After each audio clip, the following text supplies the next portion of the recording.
Assalamu alaikum dear students and a very good morning to all of you. आज मैंने sixth की बच्चों के लिए टॉपिक लिया है पोलाइट एक्सप्रेशंस।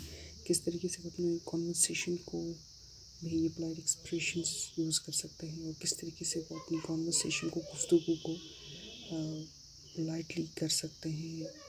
ये पोलाइट एक्सप्रेशंस किस तरीके से वो यूज़ कर सकते हैं, आज मैं वही उनको सिखाऊंगी। किस तरीके से इंग्लिश में ये पोलाइट वर्ड्स जो बड़ी नरम वर्ड्स यूज़ करने पड़े, लहजा अपना नरम रखना ताकि दूसरा बड़ी तहसीब के साथ किसी से कुछ फेवर मांगना या सॉरी किस तरह कहेंगे, प्लीज़ किस तरीके से यूज़ होगा। तो यही थोड़ा सा मैं उनको आइडिया दे दूँगी। पहला है कि could you do me A favour. पहला हमारा पोलाइट एक्सप्रेशन है कि कैसे हम किसी से, जब हमें कुछ चीज़ सपोज़ मैं कहीं जा रही हूँ और मुझे वो रास्ता पता नहीं है, अब मेरे सामने एक इंसान कोई शख्स खड़ा है, तो मुझे उससे फेवर लेना है, मुझे उससे ये बात पूछनी है, मुझे उससे ये कहना है कि मुझे जगह का मतलब जगह का पता बता सकेंगे, तो मैं इस तरह से यूज़ कर सकती हूँ could you do me a favour, क्या आप मेरी मदद करेंगे। वुड यू हम कुड भी लगा सकते हैं और वुड भी लगा सकते हैं।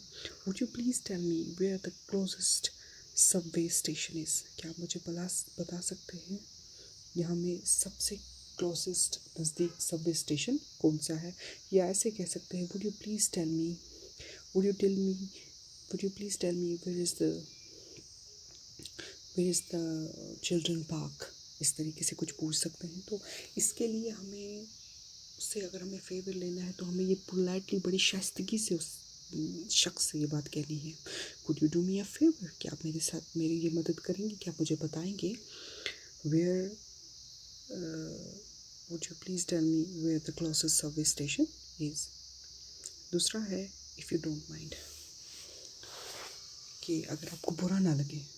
हम अक्सर क्योंकि जो ये एक्सप्रेशंस है पोलाइट एक्सप्रेशंस, इससे हमारी कॉन्वर्सेशन बड़ी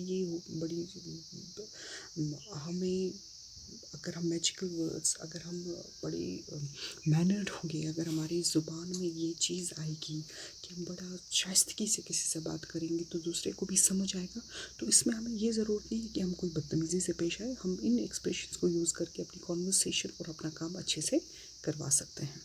दूसरा है कि अगर हमें किसी को, अब यूजुअली अब हमारे लहजों में बहुत ज़्यादा सख्ती आ गई है, पर हमें यूजुअली अपनी जो कॉन्वर्सेशन है, अपना जो गुफ्तगू है, उसको बड़ा नरम यूज़ करना चाहिए।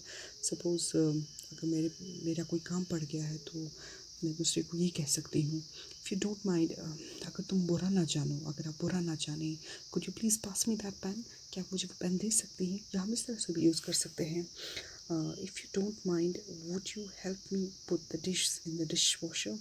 घर पे कुछ घर पे दावत हुई है या घर पे कोई मेहमान है, तो मेरे सामने वाला शख्स खड़ा है, तो मुझे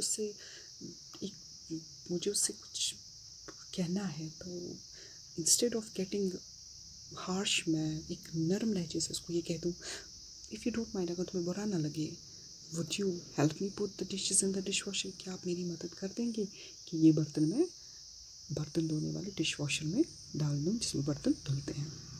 इसी तरीके से हमारा तीसरा आता है if it's not a problem, अगर आपको कोई तकलीफ़ ना हो, अगर आपको कोई तकलीफ़ ना हो।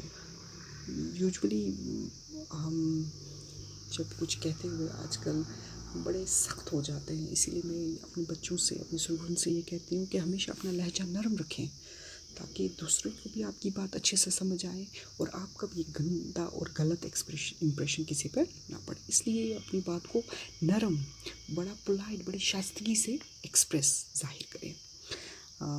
मुझे किसी से अगर ये कहना है मेरा एक कॉल आ गया है और आप मुझे उसको ये कहना है कि मुझे तुम्हें बाद में कॉल करनी है, तो इसके लिए मैं कौन सा पोलाइट एक्सप्रेशन यूज़ कर सकती हूँ। If it's not a problem, अगर तुम्हें तकलीफ़ ना हो, मुझसे अगर तुम्हारे लिए मसला ना हो, कुड भी हो सकता है, can I call you back in 10 minutes, क्या मैं तुम्हें 10 मिनट बाद फ़ोन कर सकती हूँ।